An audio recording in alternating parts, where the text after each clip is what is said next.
Welcome my YouTube blog my channel. आप सभी का मेरे चैनल पे स्वागत है।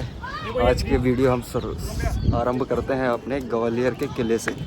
देखो ये जो दिख रहा है पीछे, ये इधर शहर है ग्वालियर का, और ये टॉप पे जो है ये पूरा किला देख रहे हैं गाइस। और मैं आया हूँ आज घूमने यहाँ ग्वालियर किले में अपने दो चंगू। हाय बोलो मेरे वीडियो में, हाय बोल। हाय। इस टिकट काउंटर से टिकट लेके, जो कि पर व्यक्ति 25 रुपये है, और इसी काउंटर से गाइड अवेलेबल है, आप गाइड ले सकते हैं। तो हम आए हैं मानसिंह पैलेस। ठीक। राजा मानसिंह नाम के हमारी हिस्ट्री में दो राजा हुए बड़े फेमस। एक मानसिंह तो जयपुर वाले थे जो अकबर के टाइम के राजा थे जी। ये मानसिंह बाबर से पहले के हैं। इस मानसिंह जी ने टोटल 9 मैरिज किया था। जयपुर वाले मानसिंह उन्होंने करीबन 12 मैरिज किया था। इनकी सबसे बड़ी विशेषता है कि इनकी जो लास्ट वाइफ थी वो गुर्जर फैमिली संबंध रखती थी, और 8 रानियां सब रॉयल फैमिली की थी। कहा जाता है कि राजा मानसिंह जब जंगल गए थे फाइटिंग के लिए, दो भैंसे आपस में फाइट कर रहे थे। ग्वालियर वाले मानसिंह जब जंगल गए थे, वहां पर दो भैंसे फाइट कर रहे थे। वहां दो भैंसों को लड़ते हुए वो राजा वहां गए। उन्होंने दोनों भैंसों को अलग करने का प्रयास किया। राजा उनको अलग नहीं कर पाए। जो गांव में रहती थी लड़की, उन्होंने दोनों भैंसों को अलग कर दिया। राजा देखते हुए खुश हुए और लड़की को शादी के लिए पूछ लिया, मगर लड़की ने शादी के लिए मना कर दिया। बोले मैं शादी करूंगी आपसे, मगर 3 शर्त मांग ली। पहला शर्त में कह दिया था कि मेरे लिए महल चाहिए। तो मानसिंह जी ने उस 9th वाइफ के लिए अलग से महल बनवाया, जिसका नाम है गुजरी पैलेस। गुजरी पैलेस किले से नीचे बना हुआ है। सेकंड कहा कि मैं कभी फेस कवर नहीं कर सकती, और मेरे गांव का मेरे को पानी चाहिए। उस रानी के लिए उन्हीं के गांव से पानी भी आता था। तो राजा ने फिर आगे 9 मैरिज के बाद कोई मैरिज नहीं किया था। पहले भारत के अंदर प्रचलन था। वो 9वीं मैरिज थी क्या वो? उन्होंने लव मैरिज किया था। अच्छा। 8 रानियां स्वयंवर में शादी होके लाए थे। वैसे ज्यादातर हमारे देश की कल्चर में स्वयंवर प्रथा थी, तो लगभग राजाओं की कोई लिमिट नहीं थी। भारत के अंदर कई राजा थे, हमेशा स्वयंवर में जीतने के बाद शादियां तो करते ही थे। हर राजा की अपनी अलग विशेषता है। राज्य ज्यादा शादी करने का एक रीजन यही था कि राज्य को विस्तार देने के लिए। हालांकि कोई राजस्थान की रानी है तो पूरा राजस्थान सपोर्ट करेगा, गुजरात की तो पूरा गुजरात का सपोर्ट करेगा। ऐसे हमारे यहाँ की संस्कृति में शादियां ज्यादा होती थी। तो अभी हम जिस महल को देखने जा रहे हैं, महल काफी सुंदर है। भूल भुलिया के अंदर भी है। इसमें अंदर झूलाघर, फांसीघर, जौहर कुंड, काफी कोर्टयार्ड है, बहुत सुंदर है। चलो आगे देखते हैं। चलो आओ। बगल वाला सिंह तोमर के इस महल के संगीत हॉल के अंदर इस महल के सबसे फेमस संगीतकार थे, उनका नाम था बैजू बावरा। बैजू बावरा ग्वालियर के एक महान संगीत सम्राट और थे, उनका नाम था तानसेन जी। तानसेन जी हमारे ग्वालियर के भी संगीतकार थे, मगर अकबर के यहाँ गाते थे। अच्छा। तो यहाँ के ग्वालियर घराने में, खासकर ग्वालियर के दरबार में, मानसिंह जी जहाँ गाते थे, उनका नाम था बैजू बावरा। तो बैजू बावरा गाते थे। नीचे उनकी जो 8 वाइफ थी वो विंडो के पीछे बैठती थी। ये इसके पीछे प्लीज साउंड नहीं, हेलो साउंड नहीं। हर जगह पर मिरर, हर जगह पर मिरर, कहीं कलर, कहीं कुछ लगा हुआ था। तो ये राजमहल के अंदर था म्यूजिक हॉल। खास था, यहाँ फैमिली मीटिंग होता था। यदि महल के अंदर कोई फेस्टिवल होने वाला है तो उनके फ्लैग में अक्सर पिकॉक चिन्ह होता था। पिकॉक चिन्ह उनका फेस्टिवल का साइन था। यदि कोई फाइटिंग होने वाली है तो उनके फ्लैग में ये मिक्स एनिमल एक चिन्ह होता था। इसमें 9 एनिमल बने हुए हैं। ये जो बना है, ये सामने इसके अंदर देखिए, फेस एलिफेंट का है, गर्दन है वो टाइगर का है, बॉडी का बैक साइड एरिया हॉर्स का है, बीच वाला हिस्सा लेपर्ड का है, ड्रैगन का पूंछ है। ये लड़ाई का प्रतीक था। जब राजा के यहाँ फाइटिंग होती थी, उनके फ्लैग में अक्सर ये चिन्ह होते थे। अगर कोई फेस्टिवल होने वाला है तो उनके फ्लैग में पिकॉक चिन्ह। इस जगह का नाम है दीवाने खास मीटिंग हॉल। आप यहाँ पर कलर देखिए, ये कलर पूरा ओरिजिनली मीना वर्क है। हाँ, मीना वर्क है पूरा। इस दीवाने खास के लेफ्ट साइड में एक मंदिर है, बड़ा सुंदर था। आइए देखते हैं।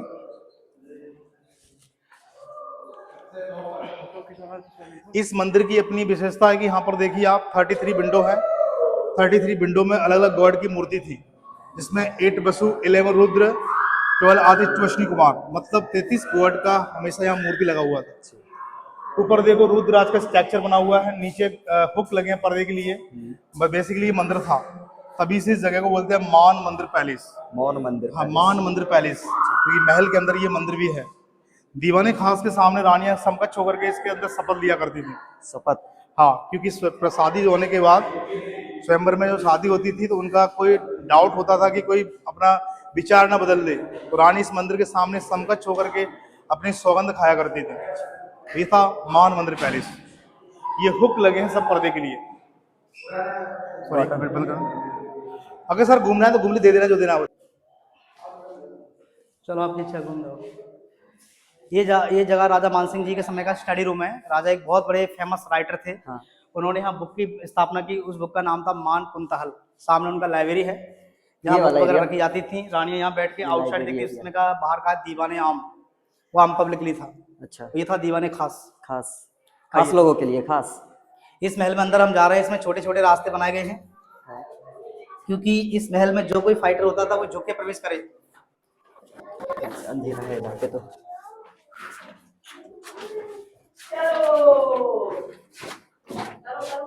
जेल है क्या?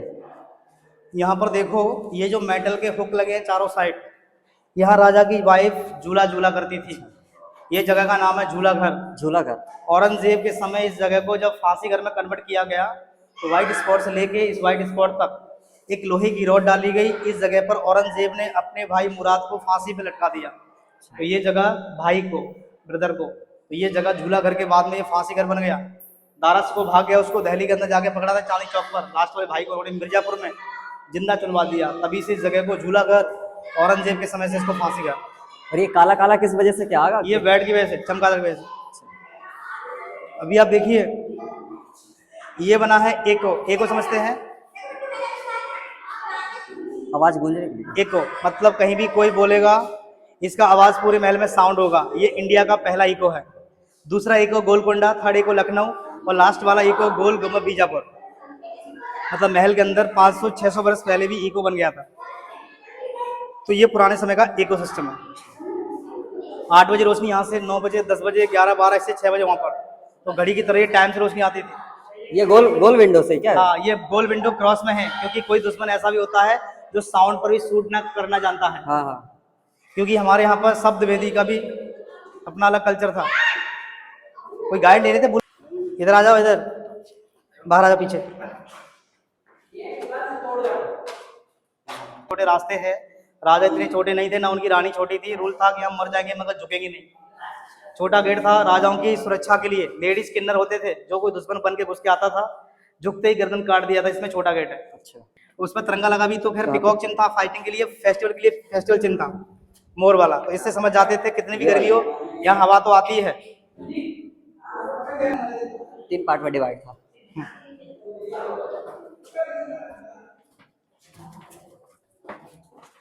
आइए यहाँ पर देखो गोल गोल सभी जगह पर मिरर्स लगे हुए थे। जो फाइटर आते थे इतने कट जाते थे कि अपने चेहरे से खुद डर जाते थे। अच्छा। डरा हुआ आदमी इधर, इधर वाला उधर। इधर मिरर थे डायमंड कट वाले। टोटल कंफ्यूज करने के लिए बनाया था। हवा के लिए जालियां थी। इस आर्किटेक्चर और बेसमेंट की बनावट को देखते हुए बाबर ने अपनी आत्मकथा में इस किले का वर्णन किया। इस फोर्ट को जिब्राल्टर ऑफ इंडिया का दर्जा दिया क्योंकि रात को चांदनी रात में मोती के साथ चमकता है। क्योंकि इसके ऊपर जो कलर है ये पूरा मीना वर्क है, इसीलिए इसको जिब्राल्टर बोला जाता है। हाँ। देखो इस पे दर्पण लगा हुआ था। अभी आप देखिए यहाँ पर भी एक रास्ता है। लोग चले जाते हैं, बाद में घूम के यहीं आ जाते हैं। यहाँ भी इको है। ओम ओम एको। ये जगह नहाने की थी। 8 फीट गहरी थी, पिलर तक चौड़ी थी। इस जगह पर रानियां कुंड में नहाया करती थी, केसर डाल डाल के। ये कुंडा था केसर। पानी कैसे से आता रहा? अगर मानसिंह जी का फाइटिंग जब डेथ हुआ उनकी रानियों ने जौहर कर लिया था। जौहर समझते हैं? हाँ हाँ। किसी राजा का फाइटिंग में डेथ होता है, डेड बॉडी नहीं मिलती है, तो उनकी वाइफ सूचना के बाद आग लगा के सुसाइड करती है। उसको कहते हैं जौहर। सती होना होता है डेड बॉडी के साथ। हाँ हाँ। ये है जौहर कुंड। छत जौहर सती में ये फर्क है क्यों? जी, सती और जौहर में ये फर्क है? फर्क बहुत है। सती डेड बॉडी के साथ, जौहर सेल्फ सुसाइड। अच्छा। मरना दोनों में ही है पर। ये पिलर सब सिंगल स्टोन के हैं। छत देखो पूरा इंटरलॉक सिस्टम है। कुछ जहाँ देखो बेड भी दिखती हैं। बेड हमेशा वहाँ रहती है जहाँ पर कोई नेगेटिव एनर्जी फील होती है। हाँ। तो ये जगह अपने आप में एक जौहर कुंड भी है। आइए गाइड करना है वापस। ये जगह दूसरी है। वैसे ये डांस के लिए होता था पहले। जालियों के पीछे रानियां बैठती थी। अच्छा। ओल्ड वाइफ, कुछ वाइफ उधर। हर जगह रंगीन मिरर थे ब्रैकेट के अंदर। और इनमें पूरे में कुछ कलर था, कुछ मिरर थे। ये ऑयल लैम्प के लिए है। रात को जब दीपक जलते थे यही लाइट यहाँ से रिफ्लेक्ट होकर अंडरग्राउंड, वहाँ की लाइट यहाँ से अंडरग्राउंड। किंग सीट पर किंग तो बैठते ही थे, साथ में उनका न्यू मैरिज वाला वाइफ ये अपने हाथों से असर पे लुटाती थी, जो न्यू मैरिज वाली। हाँ हाँ, हाँ पहले मोतिया या सोना हाँ, चांदी से गैस कहा। उनके टॉप पर उधर दिखाइए, उस पर गोल्ड अम्ब्रेला। डांस यहाँ होता था, मेकअप उधर। अच्छा, उनके पैरों में देखो ऐसा घुंघरू का डिजाइन होता था। जैसा ये लगा है। हाँ, ये घुंघरू का डिजाइन ही है, ये ड्रैगन्स बने हुए हैं, ये मेकअप हॉल है। ये डांसिंग हॉल के ठीक सामने बेडरूम है। ज्यादा सोमरस हो जाएगा तो बेडरूम पहुंचने में तकलीफ ना हो। तो राजा का ये सैन कक्ष है। इस गोले से एक रॉड डाली गई थी, इसके बाहर एक लकड़ी का बड़ा सा फैन, छोटा पंख अंदर, बाहर का घूमता था, अंदर वाला भी हवा स्प्रे करता था। यदि हवा चलती है तो, बाई चांस हवा नहीं चलती है तो देखो स्टोन के अंदर हॉल है, चारों साइड 4 पर्दे वाले पंखों को घुमा घुमा के हवा की जाती थी। कूलर जैसी हवा तो देखो अभी भी आ रही है यहाँ से। बैठो देखिए, हवा के लिए सिस्टम। बैठो ना, आ रही है। हाँ तो देखो अभी उमस तब भी आ रही है, जब उमस नहीं होती तो फिर कैसी अच्छी आती होगी। तो राजा के महल में एसी रूम की तरह इसको यूज करते थे। हाँ, राजा बहुत इंटेलिजेंट विद्वान थे। उन्होंने देखो हाफ मून आकृति बनवाई, ऊपर सूर्य आकृति, बीच में लोटस। ये राजा का अपना बेडरूम है, इसके सामने उनका डांसिंग हॉल। ये घुंघरू का डिजाइन है और ये ड्रैगन बने हुए हैं। ये पर्दे के लिए लगे हुए हुक जो है। हाँ, हुक सब पर्दे के लिए थे, कुछ फूल लटकाने के लिए थे, डेकोरेशन बढ़ाने के लिए। आ जाइए। जाता सुरंग झांसी डायरेक्शन, ये जाती है आगरा। झांसी डायरेक्शन। हाँ, ये आगरा साइड जाती है। कितने किलोमीटर का अंदाजा होगा ये? 5-6 किलोमीटर नॉर्मल है, दोनों साइड। ये बंद कर दिया गया है? दोनों ही बंद है, क्योंकि अभी इसलिए जाते क्योंकि मीथेन सल्फर गैस बहुत है। अच्छा, बाहर जाने के चक्कर में लोग फंस चले जाते हैं। भारत के अंदर किसी भी फोर्ट में जाइए आप, हर जगह पर सुरंग बनी हुई है। तो आप कहीं भी टूर करिए, बेसमेंट का भी ख्याल रखना पड़ेगा, क्योंकि हर जगह टनल होता है। तो अभी आपने देखा पैलेस, इस पैलेस के अलावा इस किले पे ऊपर जाएंगे देखने के लिए गुरुद्वारे के बगल से, वहां पर एक बहुत सुंदर मंदिर है। उस मंदिर पर लिखा हुआ है सास बहू का मंदिर। तो यहाँ के लोग तो मान लेते हैं कि सास बहू का झगड़ा होता होगा, इसलिए मंदिरों को अलग अलग बना दिया है। बल्कि मंदिर का रियल नेम था, वो था सहस्त्र बाहु। सहस्त्र बाहु, क्योंकि विष्णु जी का 1000 हैंड था। हाँ। संस्कृत के विद्वानों ने उसका नाम दिया था सहस्त्र बाहु। विदेशी फाइटर आए, उनको लैंग्वेज प्रॉब्लम था, तो गलती से सहस्त्र का सास, बाहु का बहू, धीरे धीरे कर दिया सास बहू। अच्छा, तो पीछे जाएंगे देखने तो उस पर सासू लिखा हुआ है। ये किला पूरा मुगल काल में जेल बना, तो यहाँ पर 52 राजा को कैद किया गया। उन्हीं के साथ में सिख गुरु हरगोविंद साहिब जी को भी बंद किया गया। अच्छा। हरगोविंद साहब तो निर्बंध कैद थे, पर उनके जो साथ के लोग थे वो सब हाथों मटकड़ी, पैरों में बेड़ियां सब बांध बांध के रखते थे। तो सिख गुरु ने जब तपस्या की थी तो जहांगीर बीमार हो गया, इतना भयंकर बीमार हुआ कि पूरा परिवार बीमार हो गया। उसको सपने में टाइगर कभी कुछ कुछ देखने डरने लगा। जहांगीर डर गया, अपने गुरु के पास गया। उनकी बेगम ने समझाया कि आप गुरु हरगोविंद साहब को छोड़ दो। वह छोड़ने के लिए तैयार हो गया, पर शर्त रखा था कि जो जाएगा वो गुरु जी के चोला को पकड़ के जाएगा। तो सिख गुरु ने एक साथ में 52 कली का चोला तैयार किया, सब राजा को ऑफर किया और एक साथ में सब राजाओं को रिहा करवा के ले गए। इसलिए उनके नाम से यहाँ बहुत बड़ा गुरुद्वारा है, जिसका नाम है गुरु दाता बंदी छोड़। दाता में से दया करने वाले, बंदी उन्होंने कैदी छुड़ाया था। यहाँ मिलता छोड़ दिवस, और हरमंदिर साहब गोल्डन टेम्पल मिलता है प्रकाश पर्व। तो हर जगह का अपना इतिहास अलग है। तो ये गुरुद्वारा बड़ा फेमस है। और इस जगह क्या कहते हैं? ये जगह है दीवाने खास। बताया ना खास। दीवाने खास। आइए। जीरो चतुर्भुज मंदिर। हाँ, अभी आप देखिए सर, ये ग्वालियर किला बड़ा फेमस किला है। इस किले के बारे में ये कहा जाता है कि इसके अंदर बहुत सारे अभिलेख मिलते हैं। गुप्ता पीरियड के अभिलेख हैं, प्रचार काल के अभिलेख मिलते हैं, तोमर डायनेस्टी के टाइम के मिलते हैं, 6th सेंचुरी मिलते हैं। मतलब यहाँ अलग अलग टाइम के कुछ अभिलेख मिलते हैं। ऐसा कहा जाता है कि आर्यभट्ट ने आर्यभट्टी ग्रंथ में शून्य के बारे में ग्वालियर से दिया था। तो भारत में जीरो के बारे में यहाँ भी मार पाया गया। इसके अंदर चतुर्थ मंदिर, इसमें पाली भाषा का लिखा हुआ पुराना अभिलेख मिला था, जो जीरो की खोज हुई ग्वालियर से। तो ऐसा कलिंगम के द्वारा माना जाता है। तो ये जीरो का मंदिर है, किले से नीचे घाटी में नीचे है, नीचे पे। तो वहीं से अभिलेख से जीरो के बारे में उनको मालूम चला, क्योंकि पहले हमारे यहाँ जीरो के बारे में हर कोई विद्वान नहीं जानता था। चलिए, आपका नाम क्या है बता दीजिए। मेरा नाम धर्मेंद्र है, ग्वालियर लोकल गाइड। तो भाइयों, अब जिसको भी गाइड की ज़रूरत है ग्वालियर किला में, भैया से ज़रूर संपर्क करें। तो गाइस, अभी हम आए हैं सास बहू का मंदिर। ये है सास बहू का मंदिर। चप्पल उतार आना पड़ेगा। नहीं, कुछ मूर्ति वूर्ति नहीं है क्या इस पे?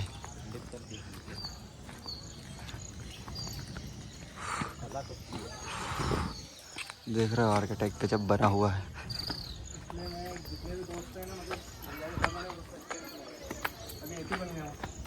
ओ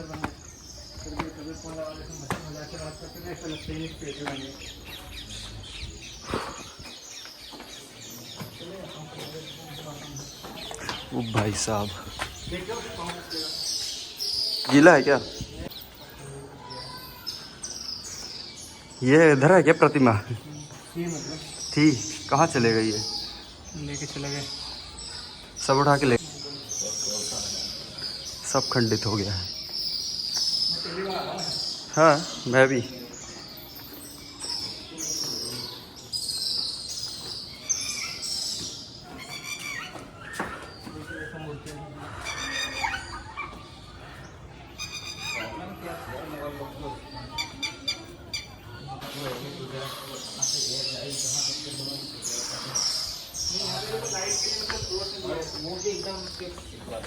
ऊपर से खुला हुआ है ना ये लाइट के लिए, ये 1-2 इंच भी मतलब वो उजाला आए करके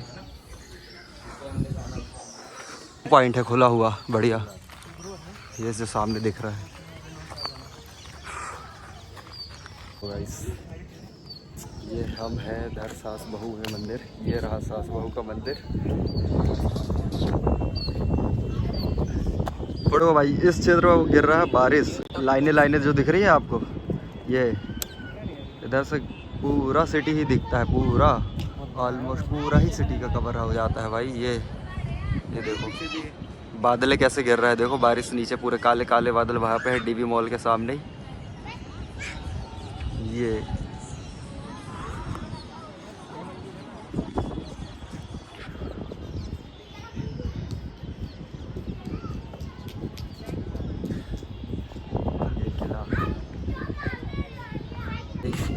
हम आज अपना किला घूम चुके हैं, अपने वीडियो में दिखा दिए हैं आपको।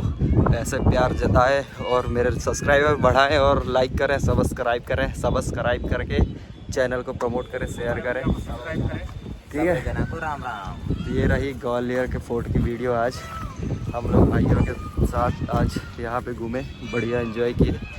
तो ठीक है, फिर इस वीडियो को यहीं ख़त्म करते हैं। Take care, bye bye.